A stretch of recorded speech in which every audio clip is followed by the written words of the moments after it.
Welcome to the Bare Essentials Podcast, where the talk is real and hibernating on your goals is not an option.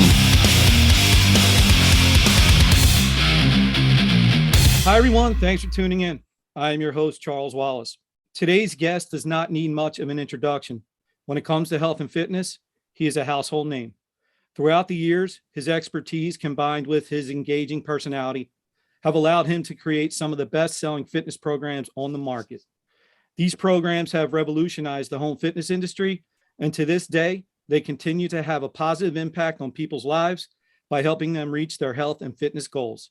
Please join me in welcoming the creator of P90X, Mr. Tony Horton. Hi, Tony. Hello. Hi, Charles. How are you, my man? Great to be here today.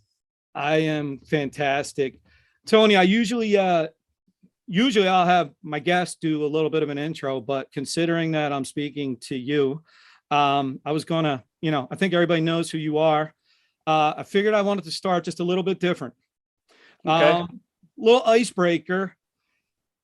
Something, that maybe even people close to you don't realize. Something About interesting me. about you. About me. Yeah. About me. Ooh, look at you, Charles. You're coming in from left field, but I'm all right with that. I will not be thrown off. Not everybody knows who I am. Every once in a while, you run into somebody who goes, "Tony, who? P90, R90Y? What are you talking about?" But yeah, I mean, 11 plus million copies. I guess a lot of people do. But I would say that I'm still to this day still evolving when it comes to me personally dealing with my stress and being more present and being more grateful. Those things are all sort of intertwined. Those are areas where I still need some work, and I try to work on them every day. But my genetics are not built for being calm and being patient and being understanding and all that kind of thing. So these are things that are important, right? Patience is a virtue. We all want to be virtuous, I would imagine. And so, it's kind of handed down from the Hortons. You know what I mean? The English and the Irish were a pretty aggressive group, and handed down from my grandfather and my father and I. And then, my great grandfather apparently was a pip, put it that way. And so, I'm much more mellow than all of them, and I don't have a lot of the predetermined opinions about others that they had. I'll put it simply like that. I mean, you probably know what I'm talking about. So I'm much more open-minded. I'm much more thoughtful. I think I'm a better listener than they certainly maybe were, but I'm a work in progress, man, for sure. Tell you what, you start right off with making me feel better about myself, because all the things you just named are things that I continue to work on to this day. So it's nice to hear, actually. Where are you from, Charles? Tony, I'm based in Philadelphia, actually. Philadelphia, good, buddy. Yeah. Philly, Jersey, New York, Connecticut, Massachusetts, the East, the Northeast. We're a very opinionated, stressed out group of folks up there. That's partly why I moved to Cali, man, to help me chill out a little bit. Didn't really work initially, but it's helped me since. I definitely know what you're talking about. And, I just turned 50 this year, and I feel like I'm finally the calmest I've ever been in my life. So keep it going. Beautiful, bro. That's great news. So, Tony, I wanted to talk a little bit about, to start off, like, people see you now and like what you are and what you can do. Like, could you talk a little bit about your athletic background growing up? Didn't have one, really. My dad was a super jock. He was the captain of the football, baseball, basketball team at Tabor Academy. And his dad pushed him pretty hard. You were in the win column or the loss column, and then you did whatever you could to be in the win column as much as possible. But when you were in the loss column, I mean, you made that kind of a life and death situation back in the 30s, 40s, and 50s. When my dad was kind of coming up. And then he didn't like the experience at all, so he backed off on me completely, which I would have liked a little bit more guidance. He just was like, he didn't know how to find the happy medium for me. And my dad was on the road a lot with his work, so I didn't really see my dad Monday through Friday. I saw him on the weekends, but and then I was the only boy and the oldest, so I didn't have any male siblings to kind of kind of work on my athleticism. So I played all the ball sports and hockey, you know what I mean? Basketball, football, baseball, and hockey. That was it. There was no ninja, there was no parkour, none of that stuff existed back when I was growing up. And so they were all team sports. And, you know, I was a small kid. I didn't know how to train. I didn't know how to prepare myself. Either I was good at these things or I wasn't. A lot of kids that were on those teams were naturally pretty athletic from the get-go. Maybe they had, you know, parenting that helped that out or whatever. I just didn't have it. So I went out for the tennis team, didn't make it. I went out for the basketball team, didn't make it. I played Babe Ruth and stuff like that. And I was okay at times as I got older, but then, you know, it was time to leave because I was too old. And then I made the football team in high school, but I didn't play. I mean, I was a tackling dummy during the week. I wasn't really, you know, I would play when the score was like 85-0. That's when they would put me in. And so it was very frustrating, you know what I mean? And so when I went to college, I took a weightlifting course because I thought, okay, this might be a fun thing to do. And it all came down to the coach. Like my high school football coach was not a dreamy dude at all. He was not a good person. You know what I mean? Like he wanted to get his name in the paper and he wanted to, you know, it was all about the wins. And he had me on the team just so that other players could run over me, which was, I guess, I don't know. I was black and blue the entire time during that time. But I took this weightlifting course and the teacher, coach, mentor, whatever he was just funny. He was just a funny, relatable. He was probably maybe only 10 years older than us. You know, he had some sort of a kinesiology or exercise science degree, and he was just teaching us how to lift weights. And, you know, there was Nautilus back then and the cable machines and dumbbells and hack squats and some ab stuff, you know what I mean? And I just fell in love with it partly because of, you know, it was the way he broke it down. It's really simple. You know, I mean, here's what supersetting is, what pyramiding is, you know, here's what compound exercises look like. Oh, okay. You know what I mean? It's not rocket science really. And I just gravitated to it and I got an A and those grew and I had pecs maybe for the first time. And my GPA went up that month because obviously I was pulling in a lot of oxygen that was going into my brain that releases all those, you know, powerful neurotransmitters inside of my brain. Oddly enough, who knew? I just paid attention more and I showed up to class more. And it was like, I just thought it was coincidence. I was in a better mood. You know what I mean? It was really funny that way. And then I came out to California and, you know, I was a member of 4 gyms after the first couple of years. Each gym one was an aerobics gym, you know, because it was filled with women. I thought that's a cool thing. Let's go in there. And then I was a member of World Gym, which is where Arnold and Lou Ferrigno would work out just because I can join the same gym that Arnold and Lou are in. Well, yeah, man, I'm going in there. And there was another one called Mesoplex and another one that was, you know, a little different than that. And whenever, depending on my mood or the crowd I wanted to be around, and I was just training because I had an agent. I was a young actor, and my agent said, you know, you're looking, because after I took that weightlifting course in college, my sophomore year and then junior and senior year, it was all, you know, drinking beer and smoking weed mostly. And it was the 70s, man. And then I came out here and I went, I got to get going. And the agent said, get in shape. So I just started to, and you know, I still played hoop and I still played tennis and I still played sandlot football. I love the ball sports, but I didn't get introduced to a lot of the things I'm doing now. Like probably in the last 10 to 15 years, a lot of the way I train now is completely different than the cardio and the weightlifting, which is what most people are still stuck in that modality. You know what I mean? Which is nothing wrong with that. You know what I mean? But there's so much more out there that is more athletic, more skill based. And that's where I live now, especially as a guy who's going to be 64 in a month. Yeah, that's kind of my story. Well, I'll tell you what, Tony, I always look to you as far as age. And I say, you know what, I want to look like that when I'm 64, 65. I don't look like that at 50, but it's definitely something to shoot for. So when you tell that story, did you start out as a trainer on purpose or was it more of an accident? No, total freak show. Not even on my radar. You know, when I came out to Cali, I didn't have a job. I ran out of money in Boulder, Colorado. I was a trained pantomime, and I used to do these very irreverent, explicit, animated mime shows back in Rhode Island, which were a big hit. Stuff that I was on stage now, I'd probably be arrested. I mean, honestly, it was really pretty gross and pretty hilarious at the same time. You know what I mean? Forget about George Carlin or what was the other guy? Used to get arrested all the time doing stand-up. Richard Pryor?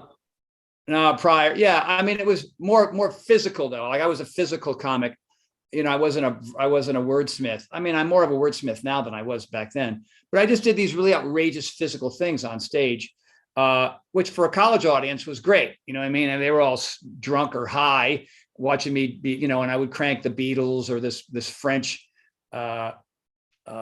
acid jazz musician named Jean-Luc Ponty.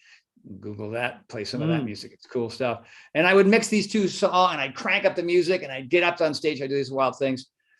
That's how I started to make a living initially. But then I came out here, and then when I ran out of money, which was all the time, I would throw on the mime makeup and the outfit, and I put the hat down on whether in Westwood near UCLA or on the Santa Monica Pier or the Huntington Pier or the Hermosa Pier, whatever pier I could get on. And I'd make whatever amount, as much money as I could. I would usually crap out around $25. And then I would go to the local liquor store at the corner where I lived, and I would just buy yogurt and Cheerios because I could get a lot of that. And I would eat yogurt and Cheerios for breakfast, lunch, and dinner, and seemed enough. It's like, nutrition, whatever. It's food. I'll eat it, and it keeps me alive.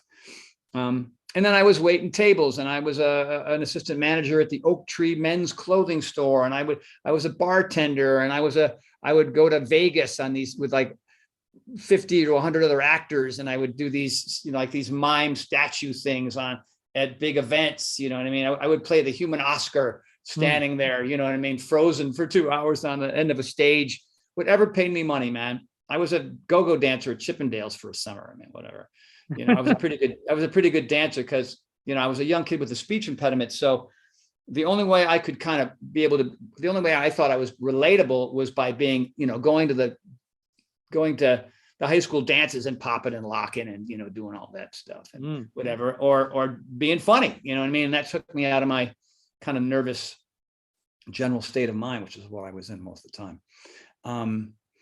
So I had every odd job in the world. And the only reason why I became a trainer is because my agent said, get in shape. So I joined these gyms. And at that point I had the miming job, and I had the carpentry things, but I had a job as a PA at 20th Century Fox, over on Pico Boulevard here in LA. It's a big movie studio, and movie stars everywhere. And I got a job as a PA for Julia Phillips, and her husband, her then ex-husband, had produced Close Encounters of the Third Kind, Taxi Driver with De Niro, and The Sting with Robert Redford and Paul Newman. And like, wow, this is really cool. So I'm running all over town, whatever, feeding the cat and doing laundry and delivering scripts and making coffee and whatever the heck they'd have me do. And her partner at that time was formerly in the music industry, guy by the name of Harlan Goodman. And Harlan was noting my transformation. Like, he hired me as a pudgy, skinny kid. And then about 4 or 5 months in, I was a more muscular, less pudgy, skinny kid. And I didn't tell him what I was working out in these various gyms. I was just, I'd go to the gym and I go to work, and that was it. And the job was super stressful because, you're trying to make a film and it's just not easy. And they were having a very tough time of it. I didn't know, but, they had all these projects and none of these movies got made. And then, then he said, what are you doing? And I said, I'm working out. And he said, I got to lose some weight. So he had about 35 to 40 pounds to lose. So he and I, before we both went to work for Julia, who was pretty crazy, would go into our buddy's garage gym, and I would train him in the morning. I work out with him a lot of times or whatever, and then after people were noticing his changes, I was training like a secretary on the lot, and I was training one of the people, friend of his. And it's like, oh, I guess I'm a trainer now. I don't know. I wasn't certified. I didn't know what I was doing. But I mean, I was a member of 4 different gyms. I was I was watching Lou, and I was watching Arnold, and I was watching these aerobic instructors. And I was, learning just kind of by being there and witnessing it all. And then he lost all this weight, and he just got sick and tired of trying to make a movie, and he couldn't. So he went back to East End Management on Sunset Boulevard, and they managed Tom Petty and Billy Idol and Tracy Ullman and Rob Lowe, I think was their little quiver of performers and actors. And so I quit. When he quit, I quit. I couldn't work with her anymore without him there, because he was my buffer. I mean, she'd fire me every Friday night, and he'd call me up and rehire me every Sunday night. It was like, you're not fired. I know you didn't change the light bulb at the bottom of the driveway. It's not the end of the world. Just come to work. Whatever. And so, and now I'm a carpenter, handyman, mime, trainer, right? I had all these different jobs all at once. And then one day, 40 pounds down, he's walking down the hallway, he crawled back on his hands and knees to get his old job back. at East End. And Tom Petty's walking down the hallway in the opposite direction. He's got a cigarette because Tom liked to smoke cigarettes. And he looked at Harlan. He said, Harlan, holy crap, you look fantastic. I'm going on tour in 4 months and I'm fat. Nobody likes a fat rocker, you know. And Harlan says, call Tony Horton. So my roommate, Bob, who I came out to California with in 1980, picked up the phone. And we had some pranksters downstairs, JP and Jim, who lived down below, guys from San Diego. He said, hey, man, there's a guy saying he's Tom Petty. And I went, it's not Tom Petty. Hang up the phone. Click. So my roommate, Bob, hung up the phone on Tom Petty. He called back seconds later. Hey, we got disconnected. My name is Tom Petty. I'm looking for, and Bob looks at me and goes, dude, I think it's Tom Petty. And I write about it in my book, The Big Picture. But so I pick up the phone and it was Tom. And hey, man, and he told me the whole story about going on tour. So I went to his house literally the next day. And, this is a groovy place in Woodland Hills, the view of the whole valley, all the gold and platinum records on the wall, and met his wife, and his kids were like, Kim and Adria were 3 and 5 or 6 or something. They were just little tots, and I had him 4 months and I got him in killer shape, and he went off on tour. And then he called my parents' house in Rhode Island. I was there for the 4th of July. How the hell he got that number? I do not know. This is before cell phones. There's no such thing. And, my mother comes running down the hall. Tom Petty's on the phone for you. As I ran, hey, I'm getting fat again. You want to come on tour with me? So it was just a great relationship. And he was out on tour and he was wearing sleeveless, like he was wearing a vest with no shirt. And he had all his shirts, he was cutting off the sleeves because he was, and everybody was just like, and his sets was strong and his voice was strong. And he was killing it, man. And so then Billy Idol called me, and then Annie Lennox, and then Stephen Stills from Crosby, Stills, Nash and Young, and then Lindsey Buckingham, and then Stevie Nicks, and then the Boss. I trained Patty Scalfa for a while because the Boss was like, he had his guy in Jersey, he would work out by himself with his book, right? And then I went to Bruce's concert at the Staples Center, where the Lakers used to play. Because I was training his wife, so I got pretty good seats. And so that night, apparently, because my buddy was there, the reason why I got that gig is because my buddy was their assistant and chauffeur kind of combo guy. And I guess they were in bed, Patty and Bruce, and they were flipping channels. And there I was in an infomercial. And then I guess Bruce turned to Patty and went, hey, isn't that your trainer, Tony Horton? And Patty goes, yeah. Can I work out with him? You know what I mean? So my buddy Tom, who worked for him, said, Bruce saw you all on the TV and wanted to work out with you. So that was pretty funny. And so he and Patty comes out in street clothes that day. I'm like, she's forgot that we're training or whatever. She comes out and says, hey, do you want to work with Bruce today? I've already worked with Idol and Annie Lennox and Petty, but man, it was the Boss, right? And we went to his gym. And hung out, and I turned him on to some stuff that he had never done, like flexibility stuff and yoga stuff. And I got him a heart monitor, and I really, I turned him on to some, because he was just lifting weights, which is great. But I got him into some other stuff. And so whenever they came to town, because they lived in Jersey, they had this place here too. So here's a long-winded answer. That's how it all got started. But I was still broke. I was still, living in a van down by the river, or I should say a crappy little apartment in Santa Monica with a broken down car. But that's, I was driving all over town, Malibu, Culver City, Hollywood, the Valley, like ding, ding, ding, ding, living on power bars between client and client, getting up at 5, coming home at 9. It was better than, doing mime at the pier. That's for sure. I got to tell you, when you were telling that story, I forgot for a couple seconds that I was trying to host a show here. So apologize if it looked like I was not paying attention. No, you know what? You're a great listener, Charles. So And when you said about your mom running down the hall, right? I was envisioning my mom, because I told her I was interviewing you, and I knew about Tom Petty. I told her that, and, no offense to the fitness stuff, right, Tony? But the Tom Petty, that, my mom was like, oh, tell me more about that. So, wow, that's pretty. I could write a book. Everyone's going to have to pass away before I write this book, though, I'll tell you. But I'll read it if I'm still around. Trust me. That's you will be. You're amazing. Only 50. You're a kid, right? So when you telling that story and talking through it, though, right? So obviously you're fit, right? But it almost like so early on, would you say that it was more important to maybe look the part as opposed to really like knowing about fitness, right? Was it more important in your case to actually look the part, to look in shape, and that kind of helped you get some of these clients? Yeah, that helped. That helped that I looked at for absolutely. I mean, if I was a lot of trainers on pro teams, it's like, wow, man, what happened to you in the last 20 years? They just look like hell. And back in those days, I was working out it was all ego based. It was all about aesthetics. Like, how big is my chest? What do my arms look like? Do I have a six pack? What's my booty look like? Well, how about my quads? I mean, I had quads like tree trunks because I was in the gym for 2.5 hours just doing, leg extensions and hack squats and leg curls and calf raises. And, I was just in there, and I had a little book and I was tracking my, more getting bigger and bigger. But it was all about getting big. And everybody's like, how do I get bigger? Are you on a professional football team, or do you play lacrosse, or why do you want, like, these 42-year-old fathers of four? Why do you want to be big, dude? Like, you're married, you got kids. How about being healthy? So the healthy thing came decades later for me. And when I had these celebrities, right, they were especially the rockers and people that were, pretty active on films.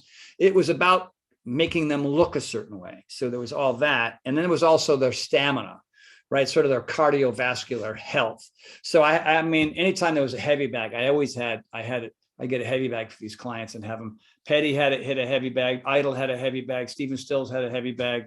And then we would just do a lot of like, little, I'm going to say like HIIT training type routines for these folks on top of the, just because I wanted to get them lean, I wanted to get them strong. I wanted their stamina, the heart, lungs, and legs to be strong while also looking aesthetically good. And then later on, just for me personally, I still like having a decent looking body, but I'm more about health and wellness now. I mean, that is I would say it went from 80% looks, 20% health, and it's flip flopped now. It's more about 80%. That and then looking good. Yeah. I mean, today I supersetted some bicep curls with 2 other guys, which was like, we're doing 10 reps, put it down, 10 heavier, 10, right? That's ain't nothing about health and wellness there. It's all about that. You know what I mean? So it still exists, and that's what I try to do with clients. And a lot of my, I don't train anybody. I don't train one-on-one anymore. I mean, every once in a while, somebody will call me up and I'll do somebody else a favor. But yeah, that's how I train. That's why like this new program, The Power of Four, is mildly similar to P90X in that there's, P90X, we had this thing called muscle confusion, which is just a made up term that came from Billy Idol. Billy Idol used to call me Muscle Confucius. Oh, he would do this whole thing. Oh, Muscle Confucius today. What do we have? You know what I mean? And so, and then from that term, I was like, oh, let's call it muscle confusion, which is basically like a form of what Jack LaLanne was doing, which was something called periodization training.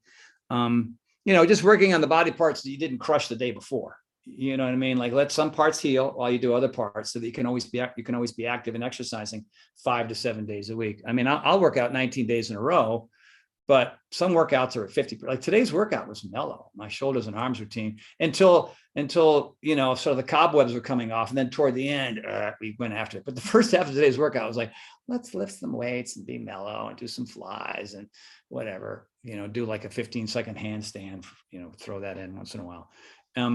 I just listen to what I need more. I mean, I have a general plan, and I walk into the room, and the same thing. Like when I created the Power of Four, like I gave them stop options, which never existed in any fitness program ever. You know what I mean? Oh, it's an hour and 10 long. You can stop at 20 minutes. You can stop at 40 minutes. Just stop and go to the end and do the cool down, because that's all you can handle. That's all you have time for. That, you know what I mean? I don't want you to overtrain.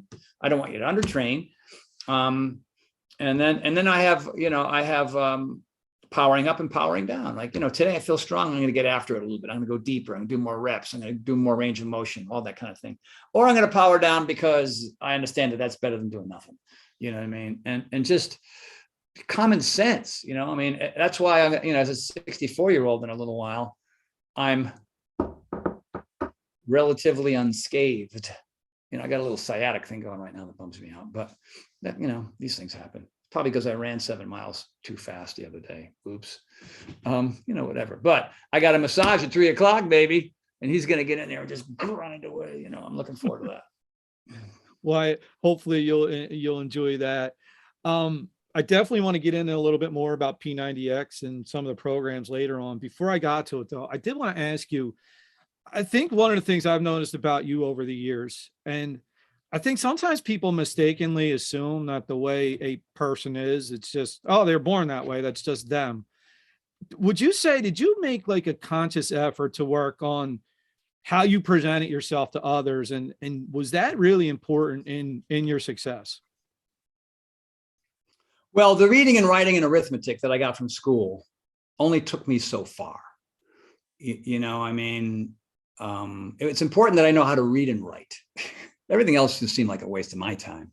I don't, it's not like I'm using algebra recently.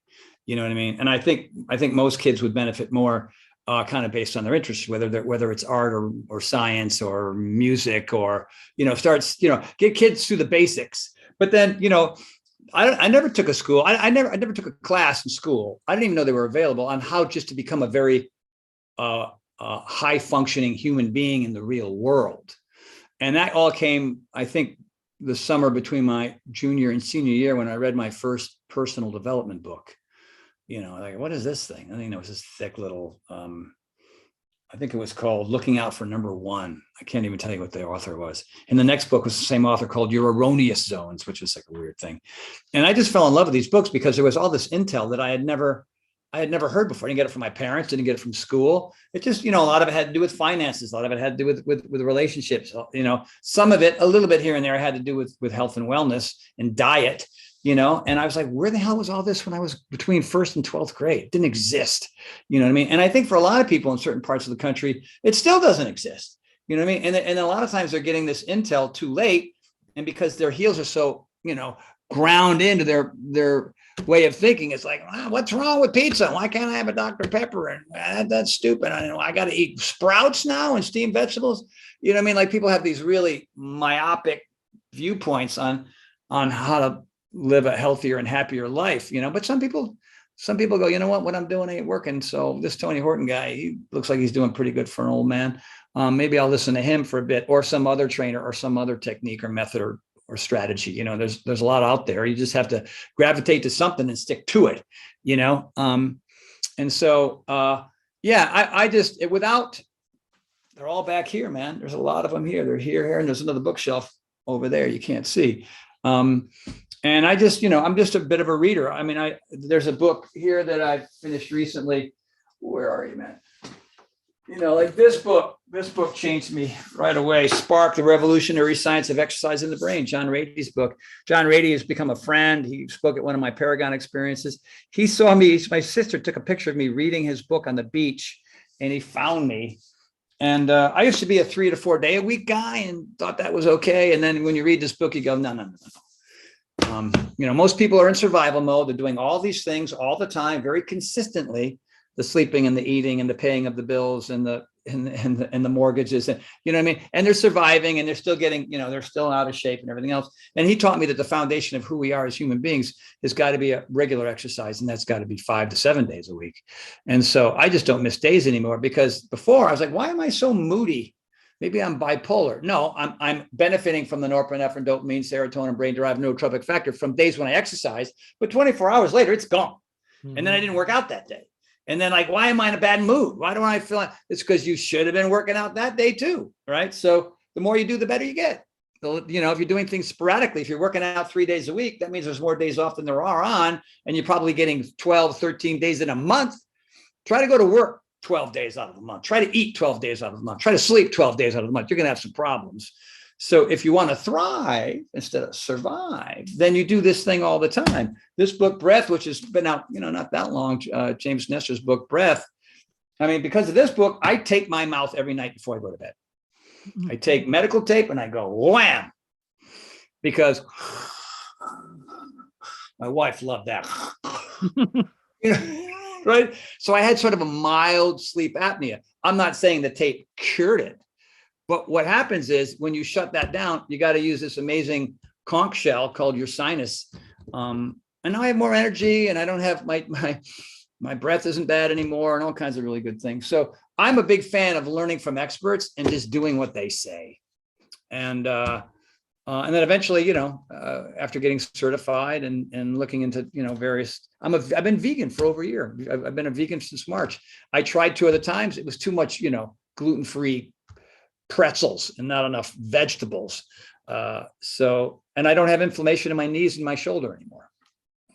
Wow. I don't know. You know what I mean? And do I miss the steak? Yeah. But I mean, my wife had some steak the other day, and it was medium rare, and she cut it open and she stuck it in my face, and I ate it. You know what I mean? I was in Jackson Hole and there was wild salmon on the menu, so I ate it. So I'm not pious about this stuff, right? I'm 98% plants, and every once in a while, screw it. You know what I mean? That's kind of where I live, and that seems to be working for me. Wow, that's amazing. I get, Tony, I think again, you just proved, walking through that. I think you're always somewhat of almost not a step ahead, but you're just always like pushing people to just evolve, like you had said. And I think that because you're so relatable and you present such a good image, I think that it becomes really, really important, and people definitely will do what you do things and try things that you're saying. So P90X, how did it come about? Well, when I was running around town and I was training all these people, I was going to different acting classes, scene study classes. I was a member of Second City, LA. Everybody knows about Second City, Chicago. It went under after about a year. I was, attempting stand-up comedy with some friends of mine, doing like little crappy gigs in little cafes in funky parts of town. And that was just something I thought I would end up doing eventually. I just thought I'd be an actor or a performer of some kind, or a comedian, or I don't know. The training thing was this really great way to make some money and hang out with superstars and movie stars and rock stars and stuff. So I was kind of living in 2 different worlds. So I was honing this skill that thickened my skin, that improved the quality of the way I disseminate things, working on being a bit of a wordsmith. That's important when you're working with Tom Petty or Billy Idol or something. You have to be relatable. And I already had a built-in sense of humor based on all my insecurities as a kid, and I had that, and I worked really hard at overcoming my speech impediment, that every once in a while, when I'm kind of fired up or tired, it'll come out. I've even had it happen to me on stage. And then I have a whole predetermined bit that I do when it happens, so that I can get a laugh, so I can get back to what I was saying. And that just, when you're reading somebody else's words, or you're writing comedy, or you're doing improv in front of an audience of 500 people, and you're having to, right? Being a trainer is relatively simple. So I was doing that. And then, then there was this client of mine that was going to hire this young guy by the name of Carl Deichler out of Philly. And Carl was a go-getter, and he was very ambitious, and he was very bright, and he had a lot of great ideas. And then, I was training this client, and then he introduced me to Carl, and then Carl would kind of jump into some of these workouts, and we just hit it off right away. And we went on ski trips together, and we went, and hung out with mutual friends and just having fun. And so Carl worked for this client of mine who was kind of a big shot. He was basically I think it was the lead attorney for this infomercial company, and Carl began to work for them. And so Carl was doing infomercials for stupid things like pantyhose that don't run and at-home LASIK eye surgery. I made that one up. And then Carl started out in fitness when he was Philly. He created 8-minute abs. That was his thing. And so like, who's this guy out of Philly? Nobody's having that kind of success outside of New York or LA. So they just gobbled him up, and they brought him to LA, and he said, hey, it sounds like, because Guthrie Renker was the company. He said, I'll do that. And then at some point, this is the long-winded story, but Carl told my client, he said, hey man, I want to do fitness. And then, at that point, Carl and I were hanging out for quite some time. So we did this little thing on the side. I don't know, Carl raised some money. It was called Great Body Guarantees. It was great abs guaranteed, great arms guarantees, great whatever it was. And he paid me $2,000 or something, which was good. Like, I'll take that $2,000. And I developed these 15 or 20-minute routines. We ran out of money. We were in a gym, ran out of money. And then we would go to the beach and throw some mats out on the beach. And without permits, we would shoot the rest of it out in the fog and on on a June day. And that was just to me another job, you know what I mean? Like all the other ones I had. And it ended up doing pretty well, which in the infomercial industry, that's rare because there's so many of these products that come and go and you never see them again. And so at that point, Carl said, well, I think I'm going to raise some more money based on the success of what we did. We want to kind of go next level. And then Carl said, like, what are the sequences that you do with Petty and Idol and Springsteen and all these guys? Like, how do you get them in great shape? And I kind of explained the thing. He goes, can you recreate that in front of a television with maybe some dumbbells and bands? And I said, yeah, sure. And it was called Power 90, and which was pre P90X. And so I lived in a 3-bedroom apartment. It used to be 2. And then I took on the studio next door. I thought, this is it. I'm going to live here the rest of my life. But it was in a bad part of town. My cars got broken into all the time, but it was rent control. So whatever, I didn't really assume that I'd ever get any further than that. And then Power 90 went out. And at that point I had royalties, which I had never had before. Carl's like, let me give you some royalties and give you a percentage. And, you're the guy creating this thing. And it blew up. I mean, not P90X big, but I paid off all my credit cards. I had about six or eight of them that were maxed out. And then I was putting money in the bank and, whatever. And I had enough money to buy a 5-bedroom house.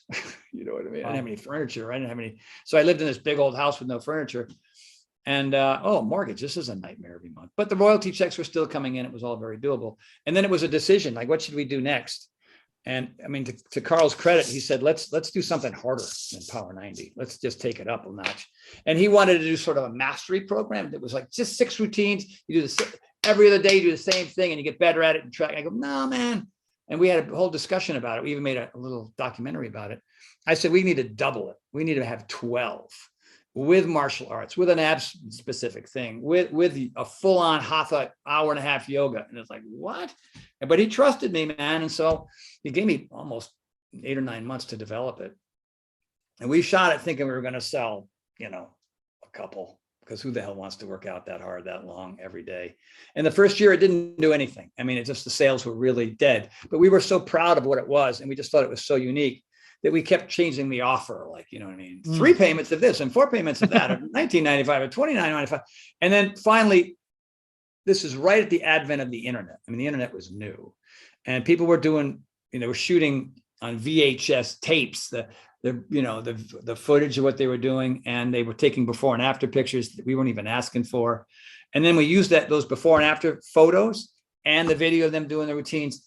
We took out all the test group stuff and we put real people in there, and forget it, man. It was the royalty checks were numbers I didn't know existed. You know what I mean? Wow. And so I got to put furniture in that house. I got to buy me a Mercedes Benz, and then I got to buy another house in Jackson Hole, and then I got to put more money away. And it just, it was free. It was wild. It was just really, it was Christmas every month. It was Christmas. You know what I mean? And so, because people were so dedicated and they loved it. And now here it is, 20 years later, and people are still doing it, man. They're doing P90X, P90X2, P90X3, 22-minute hardcore, all these programs over there at Beachbody. Now I left Beachbody 4 years ago.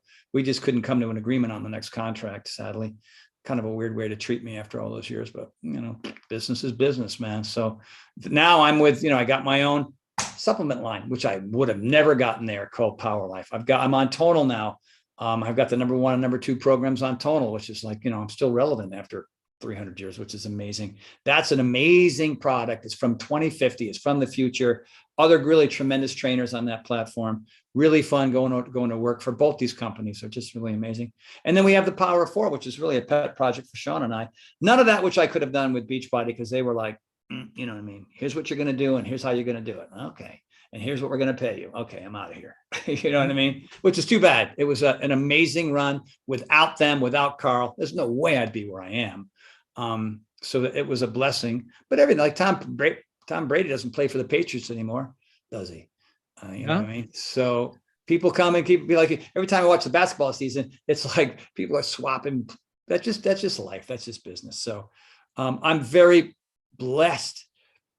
63 going on 64, that people still want to have something to do with me. You know what I mean? Most people my age are retiring.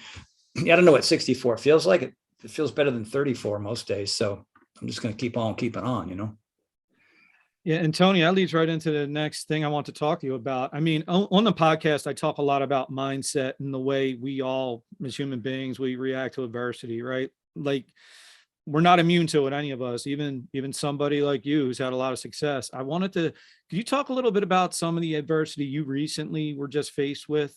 Believe it was Ramsay Hunt syndrome, wasn't it? Yep. Yeah. October 2017 was brutal. Very tough time for me. Probably the lowest of lows in my life. When you're in the middle of it, though, it's like the frog in the frying pan. You just deal. You know what I mean? You deal or you die. I felt like I was dying most days. Because I couldn't. My vision, my smell, my taste, and my balance were all affected all at once, all the time. You know what I mean? So much for eating, so much for sleeping, so much for drinking, so much for exercise, so much for driving your car, so much for making a living. It was all about staying in bed and trying not to vomit all the time. You know what I mean? Because it was this Ramsay Hunt is basically shingles in your ear, and there's the 5th, 6th, and 7th nerves that are going into your brain that affect how you see things.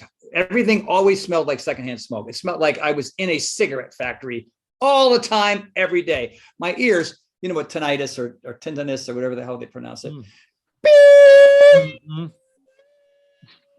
All the time. Wow. And when I stood up, the world was like this. I mean, like, wow, just kill me, man. Horrible, horrible, horrible. It wasn't for my wife and all the King's horses and all the King's men. They had a really tough time putting me back together again. It's just one of those things that you just got to suck it up, do what you can do, go to the acupuncturist and the acupressurist and the otorhinolaryngologist and the physical therapist and getting dressed and getting into the car and then the thing and the curves and the traffic and the light and the sounds. I think somebody described it, it's like you're overdosing all day for weeks on end. That's what it felt like, constantly.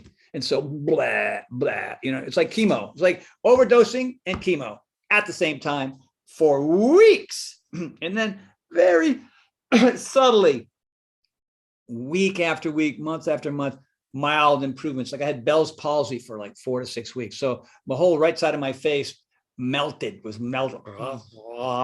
was like this guy, right? So I had to drink through a straw. This is terrible, dude. And it was as a result of stress, all around us, stress, war in Ukraine, stress, the pandemic, stress, political strife, stress, work stress, traffic stress, kids stress, parental relationship, spousal stress, all the time.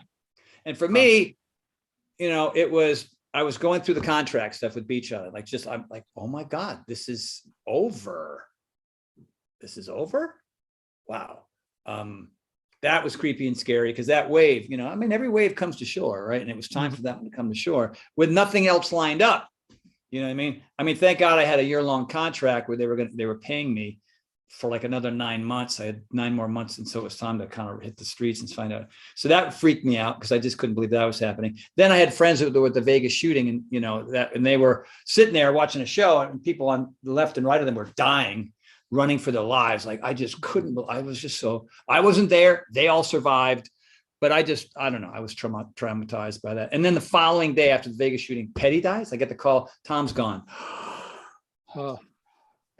What is going on? And then I got a little headache and then I got a burning and then I started throwing up. And then I got, my ear looked like somebody hit me with a shotgun. And then I was down bad for 3 months. And then gradually for that first year, I wasn't doing very well. And it took, here it is, probably in October, it'll be 5 years. And I still have, so after the Ramsay Hunt goes away and the shingles heal, you're kind of stuck with fried nerves because nerves aren't like a cut or a bone, right? Or whatever, or a cold. There's a predictable time frame in which those things will heal. But nerves, maybe never. Hard to tell. Can't say. Sorry, pal. So a lot of people who get Ramsay Hunt syndrome who still suffer from bilateral vestibular hypofunction, which is the Parkinson's thing inside of your head. Never get over that. Never, ever. And a lot of them, the Bell's palsy never goes away. And I just, like, if I could walk on the treadmill for 5 minutes, I would. If I could do 2 push-ups, I would. And quite often when I tried to do those things early on, I was down for the count. I was vomiting and going back to bed for 6 hours, 8 hours in the middle of the day. It was just, it was hard. Yeah. But I mean, everything that I knew, I just kept applying it as much as I could. You know, like I remember going to the gym for the first time, like, okay, where I was actually going to do a routine. I think I could do like 15 push-ups and 7 pull-ups. And I used to do 50 push-ups and 35 pull-ups, you know what I mean? So I had a good base, which was good, but I lost 25 pounds. So I lost a lot of muscle. Yeah, I looked pretty bad and I felt pretty bad, but you know, here I am, ta-da. Yeah. And again, it just, I mean, it shows, right, Tony, you're definitely, none of us are immune to it. And the fact that you were able to work your way through it and to get back to where you are now, I think it, again, I try during with the podcast. I love to have people on to try to give people hope if they're going through things. So I think that story there, it gives people hope. So I think it's fantastic. And I look to somebody like you who's been successful, been through that as strong as you are, and you still had to deal with it. So a lot of it comes down to our mindsets. So, well, you know, at my core, I'm lazy. I'm a procrastinator. I love eating garbagey food. If I didn't have people show up here at my house, I would probably rarely work out. I mean, I'm not self-motivated at all. These are all tricks. These are all stolen ideas from other people that I apply because the alternative is so horrible. I don't want to ever go back there again. You know what I mean? And it took decades to erase that guy. You know what I mean? To make that guy go, but that guy every once in a while, he'll pop up, but then there's so much knowledge and practice and discipline and work ethic that has kind of muted all that. That always supersedes being the lazy procrastinator, you know, that wants to eat cake. You know what I mean? I feel you there. My kids used to call me the Cookie Monster years ago. Yeah, a chocolate chip cookie, dude. I mean, yeah, whatever. But now I eat the gluten-free, high fiber, blah blah blah blue ones, and they're that big. You know what I mean? They're tiny, teeny, or they're all plant-based. You know what I mean? And by the way, you need a release valve, right? You got all this discipline, but discipline creates so much pressure all the time, and so I'm eating clean breakfast, lunch, and dinner. I'm having a cookie. You know what I mean? And then you can go back to eating right. You know what I mean? Yeah, but some people are just, you know, they're on it 100%, right? I mean, there are people that are more disciplined than I am and eat cleaner than I do, and they're boring. Yeah, I always tell people now about the Cookie Monster comment. You know, one of the best things for me about it is now when the cookies are gone, I don't get accused. Everybody always knew when they were gone, it was me. So that's the one benefit. Good for you, dude. Yeah, right. So Tony, hearing all that, I love to ask people this, especially, you know, really successful people. You say yourself, you're not self-motivated. You look to others for motivation, things like that. I feel besides motivation, it's really important for all of us to have a why. What for you? What's your why? Why do you continue to do the things you do? Well, one is very selfish and one is very selfless. I hate to see other people struggle with the same things I used to struggle with. And I have partaken in all the steps to how to go from point A to point Z, I guess. And I love to be able to share that. And I share that with the Power of Four. I shared it with P90X. I share it with my books. I share it with my live events here at my house. You know, anybody who will listen, who wants to come here and then when I see people, I will actually observe or witness people improving before my eyes, purely based on a little conversation or learning how to do an exercise right, or giving them a strategy on how to eat better, you know what I mean, or to quit a bad habit. And then I got my friend whose name I won't say because it doesn't, well, my people know who I hang out with. He struggled with booze a little bit. And, you know, he was an active guy, had a good metabolism, worked out fairly regularly, but he just didn't look and feel the way he wanted. I just said, give up the hooch for 30 days. Just give it up. So you could, I mean, come on, you're a grown man. Nobody else puts that stuff in your mouth other than you. You're the one, your hand, your mouth. Let's go. 30 days. And 30 days later, it was hard. I mean, it was hard. You could tell he would always like, oh my God, I was there with a club and I'm having club soda. All my friends having a good time. And I go, you're already a good time. Why do you need to be more of a good time? And then you feel like crap the other day and you look in the mirror and you look like crap too there. So it's math, man. Like, and now his buddies still give him a hard time, but he's 5 months into this lifestyle and he's shredded. You know what I mean? Like it just fell off. All that garbage just fell off of him. And so when I can have that kind of influence on people, that's number one, dude. That's the selfless part. My purpose is to help other people find theirs. And with that comes a joy, happiness that doesn't exist without it, right? A better connection to other people, willingness to kind of try things they've never done, travel more. All these different things start happening to people that they would never do if they're overweight and they're overwhelmed. You know what I mean? It's just different. The other one is I like nice things. I like to go to Jackson Hole. I like new skis. I'd like to. My car is 6 years old, but I mean, it's a nice car, so I keep it. It's only got 27,000 miles on it. But I mean, I like, my wife and I are looking at a ranch in Wyoming. I mean, I like to work my ass off because I didn't have any of that stuff growing up. I didn't have anything nice until I was 42 years old. You know what I mean? When I started working and making some decent money. I mean, I was hand to mouth. I lived in the same apartment for 21 and a half years. And I looked at a convalescent home and I just thought, well, I wonder if I'll just end up there in the end. You know what I mean? It was like reasonable. I was hoping it wouldn't, but very well could have. And so I just keep busting my butt. But my reason why, my purpose is true. You know what I mean? It's not to I'm not working at the nuclear reactor. I'm not making bombs. I'm not making porn. You know what I mean? I'm not abusing people at work. You know what I mean? I'm not some bonehead who's just making it for the bread. You know what I mean? I have a cool job where I get to do cool things and when I help people feel better about themselves. So in the meantime, I just want to get paid for it. And so I still, to this day, have dreams where everything I have is gone and I live in that apartment again. I'm back in that apartment 4 times a month in a dream, like, oh no, look, what? Oh no, I can't believe I'm back in this friggin' apartment, broke with a broken down car, dude. It's like, wake up in a sweat. You know what I mean? Because as an entrepreneur, as somebody who is a hired gun, I don't know whether Tono's going to hire me again. They want to pay me X, my contract's up. I want more. They might say no. Oops. Or, the supplement line, maybe, somebody will sue us because it has, prohydrolase in it and they're allergic. And then I have to go, it's really scary. And then the power of 4, the employees that I have to pay, the jobs that they have to do, the insurance. I'm developing a program where people are going to do it home on their own, lifting heavy things and doing things that could cause injury. You know what I mean? And what if they sue me? It's stressful, man. It's stressful as hell. So, that's why there's mindfulness in my life. I mean, that's the one thing about getting sick in 2017.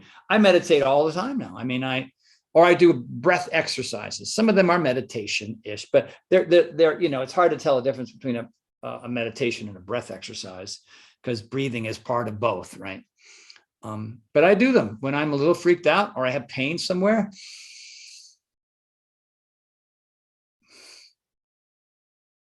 Doesn't seem like that should do anything. Why would that do anything? I'm breathing all the time, right? But, my mind is flying around. The idea is to use breath as a means to shut this off, or at least attempt to shut this off, because it's the stress, the external forces are causing this to work overtime to either worry or freak out or have anxiety or depression or sadness, or maybe the conundrum of finding solutions for the external sources. So the breath is an internal source to help alleviate the stress. But most people will grab cigarette, caffeine, whatever, porn, whatever they're into to sort of, temporarily relieve it. When in reality, oxygen, the idea is to use the whole lungs, right? We're breathing here.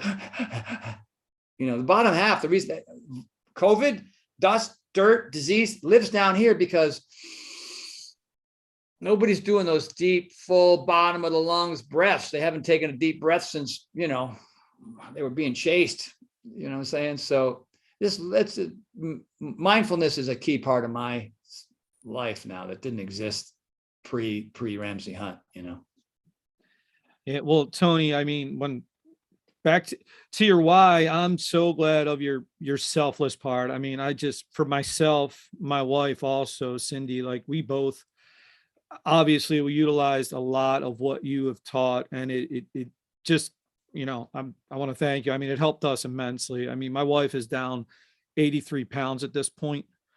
Yeah, she's killing it. Wow. I was 267 pounds, and I was on all kinds of 3 different medications, and now no medication, fit. And it's things like P90X and people like you that are you're transforming people and helping people. It's amazing. So definitely thanks for that. Wow, man, great, good for you, dude. Just want to ask, at this point, would you change anything? How far back do you want me to go? This is my journey, man. This is who, I mean, if it was going poorly, if I was in a position right here, right now, I mean, sure, there were bumps in the road, and there were probably things that I could have done to mitigate them to some degree. I always wonder, well, I'd be more successful if, and still I would be, but I don't want to stress myself. If I work harder and I do more, will that create a higher level of stress? It will create Ramsey Hunt too. You know what I mean? So for me, yeah, there's probably some things like I hire some people who aren't very good. I need to fire them sooner. You know what I mean? Instead of keeping them around, stuff like that. Those are things mistakes that I make. My biggest thing is I'm having gone through what I've gone through, having gone from a C- student with a speech impediment that was the laziest guy in the world who loved to procrastinate to the guy I am now. I can't assume that everybody's had that journey, but I mean, when I look back and I go, it's not that hard. You know what I mean? It's like, but for some people getting out of bed is hard. You know what I mean? And people aren't wired like I'm wired. So I have to be more forgiving, but at the same time, if I've got you in my life and you're doing something for me and you're not knocking them out of the park, how long am I supposed to keep you around? That's my big thing. My thing is another issue for me is just communicating better with folks. And this is what I do for a living, communicating, but I've never been a boss, you know what I mean? And now I'm a boss. Before I was a hired gun with Beachbody for 25 years. Hey man, we want to do this. What do you think? Okay, cool. How long will it take to develop? Fine. Let's go through the rehearsal process. Let's go through the casting process. Let's go shoot it. Let's do some, voiceover later, wherever, that was needed. And then I'm done. And then the next project, it was the easiest thing in the world to do, really. But now it's like, oh, wow, I got to do all this stuff myself. I got to hire these people and I got to pay these people. And if it wasn't for my wife, Shauna, oh my God, it would not be going well. So she's a rock star in my life. Absolutely. Yeah. But for the most part, yeah, life goes like this, ding, ding, ding, ding. But you just hope that when it does this, it's kind of going that way as opposed to kind of going that way. You know what I mean? And most people after high school or college, right? No, it can do this too. You know what I mean? And that's where I'm at. So I'm happy with that. That's good, Tony. So now I want to give you a chance here for what you're doing now. I mean, is there your website, anything you want to tell people how, what they should go to now to find some of the newer things you're doing? Well, I like that. I got multiple websites. So everybody sit back, grab a pen or your voice memo on your phone. I've been working with Tonal for a while now, a couple of years, and it's just an amazing product. It's just really, there's nothing like it. There's the mirror. With the mirror, you got to bring your stuff, right?